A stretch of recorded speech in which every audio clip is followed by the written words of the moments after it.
además de ser utilizada para transmitir información, como lo es en la mayor parte de los casos, una línea puede servir también como elemento de un circuito.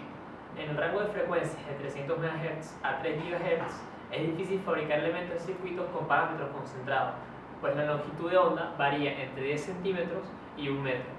En estos casos se pueden diseñar segmentos de transmisión que produzcan una impedancia inductiva o capacitiva y se pueden utilizar para acoplar una carga arbitraria con la línea principal y efectuar la máxima transferencia de potencia posible.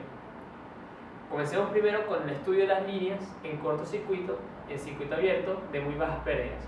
Como ya sabemos, una línea de transmisión tiene la siguiente forma, donde VG es el voltaje del generador, ZG es la impedancia interna del generador, ZL es la impedancia de carga y ZI es la impedancia a la entrada de la línea de transmisión. Si nos vamos a la ecuación de ZI, tenemos que es igual a ZC que multiplica a ZL más ZC por la tangente hiperbólica de gamma D sobre ZC más ZL que multiplica a la tangente hiperbólica de gamma D, donde ZC es la impedancia característica de la línea, D es la distancia de la línea y gamma es el coeficiente de propagación. Para una línea en cortocircuito tendríamos que cortocircuitar la carga, quedándonos de esta forma.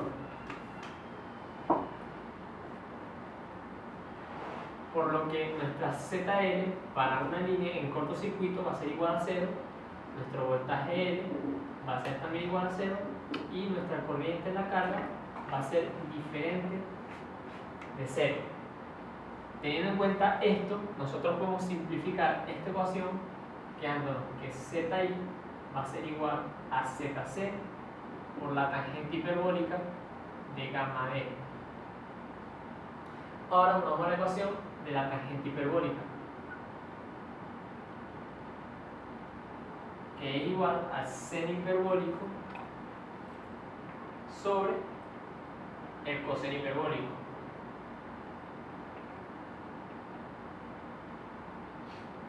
Y nos vamos a las ecuaciones del seno y del coseno. Tenemos que el seno hiperbólico de gamma D es igual al seno hiperbólico del factor de atenuación por D por el coseno más J coseno hiperbólico por el seno D, y el coseno hiperbólico es igual a gamma D, que es igual al coseno hiperbólico por el coseno más J seno hiperbólico por seno. Para el caso de muy bajas pérdidas tenemos la particularidad de que alfa D debe ser tal que pueda afirmarse que el coseno hiperbólico de alfa D debe ser igual a 1 y el seno hiperbólico de alfa D debe ser igual a alfa D. Hay que tener en cuenta que esta definición hay dos elementos que pueden modificarse para conseguir la condición requerida, que son alfa y D. Los valores de alfa y D menores de 0,5 generalmente van a cumplir estas dos condiciones. Ahora, aplicando esto a estas ecuaciones, nos quedaría que el seno hiperbólico y el coseno hiperbólico se nos reduce a el seno hiperbólico va a ser igual a alfa D, que multiplica al coseno de beta D más J seno de beta D, y el coseno hiperbólico será igual al coseno de beta D más J alfa D por el seno de beta D. Y partiendo de estas ecuaciones podemos calcular la impedancia de la línea para una línea de muy bajas pérdidas. Sin embargo, si nosotros queremos saber si se comporta este circuito de manera inductiva o capacitiva, nosotros podemos tomar en cuenta que este factor de atenuación es muy pequeño, por lo tanto se puede simplemente despreciar y trabajar con un análisis de una línea sin pérdidas, reduciendo esta ecuación aún más a J seno de beta D y al coseno de beta D. Ahora, si sustituimos esto en la ecuación de la tangente hiperbólica, nos quedaría seno J seno de beta D sobre coseno de beta D, lo cual sería igual a J tangente de beta D. Y si nosotros sustituimos esto en la ecuación de la impedancia de entrada que ya teníamos para una línea en cortocircuito, nos quedaría que nuestra impedancia de entrada va a ser igual a J por ZC por la tangente de beta D. Ahora, nos vamos a la gráfica de la tangente, que es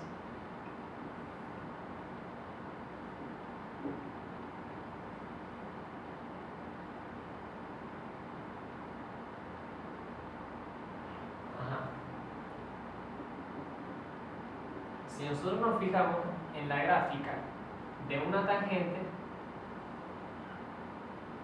podemos ver que para los valores en los que beta D sea mayor a 0 pero menor que pi medio, este tendrá un valor positivo, toda esta expresión tendrá un valor positivo.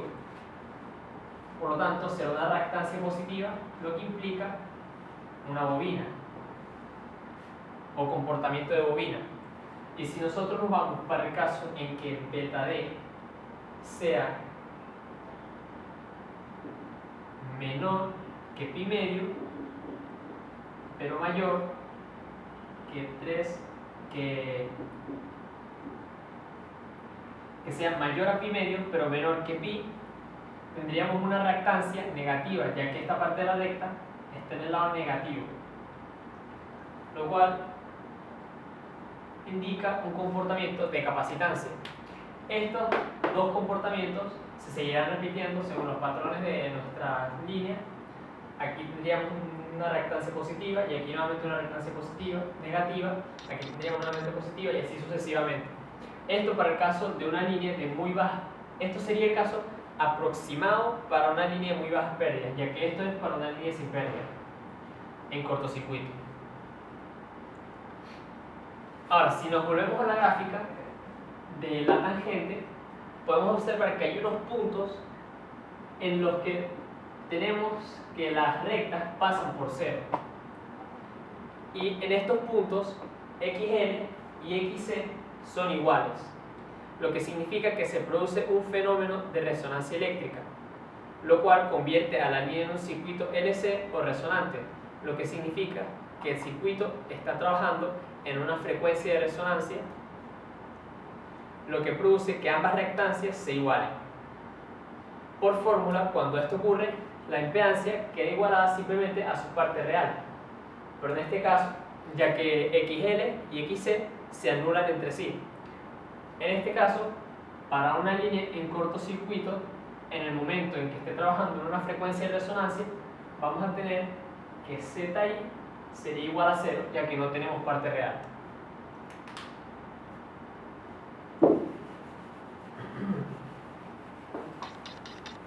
Ahora nos vamos a el caso del circuito abierto, que sería aquí, abierto.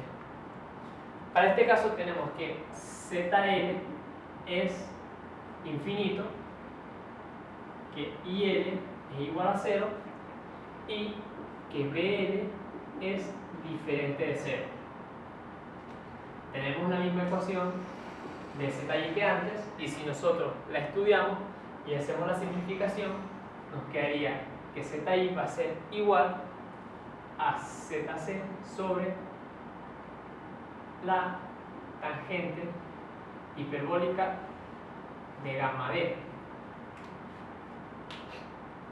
Sin embargo, nosotros no necesitamos hacer el mismo estudio que antes, ya que para este caso vamos a obtener las mismas ecuaciones para muy bajas pérdidas.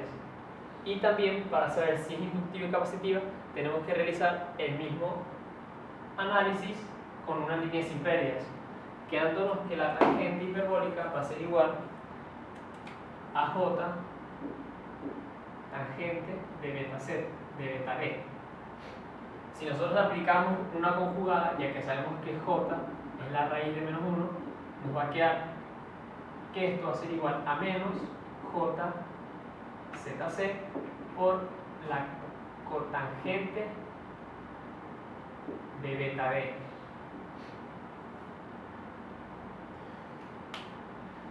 Y ahora nos iríamos a la gráfica de la cotangente.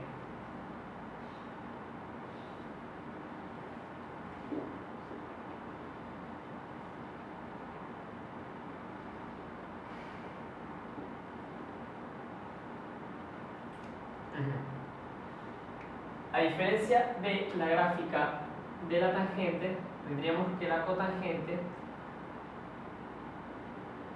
se desplaza en sentido contrario.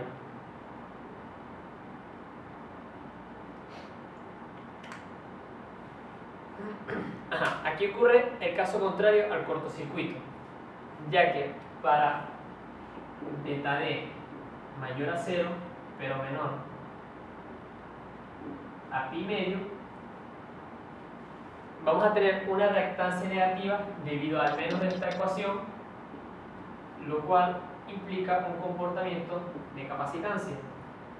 Y para beta D mayor a pi medio pero menor a pi, nos va a quedar aquí negativo, que al multiplicarse por este menos tendremos una reactancia positiva, lo que muestra un comportamiento de bobina que es totalmente contrario al caso de una línea en cortocircuito. Esto es aproximadamente el comportamiento de una línea de muy bajas pérdidas, ya que es el comportamiento de una línea sin pérdida. Y para este caso, este circuito entra en resonancia cuando beta por D es igual a pi medio, a 3 pi sobre 2 o también a 5 pi sobre 2. Ahora, el caso de las líneas con pérdidas, el caso de las líneas con pérdidas resulta más simple estudiar, ya que trabajamos con las ecuaciones originales. Por lo tanto, nos iremos directamente a analizar las ecuaciones del seno hiperbólico y del coseno hiperbólico, ya que de ellas depende la tangente hiperbólica, el cual define el signo de la reactancia de la impedancia de entrada. Volvemos a escribir las ecuaciones del seno hiperbólico, que sería igual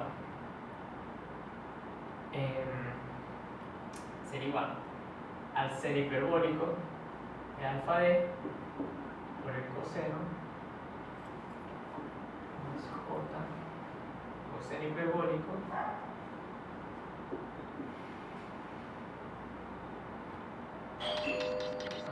y el coseno hiperbólico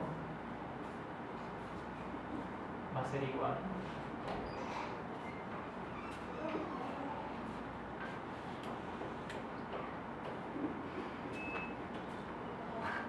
seno hiperbólico por seno. Como decía, en este caso va a ser mucho más simple, ya que no tenemos que hacer ningún tipo de simplificación ni nada por el estilo. Ahora vamos a la gráfica del seno. Tendríamos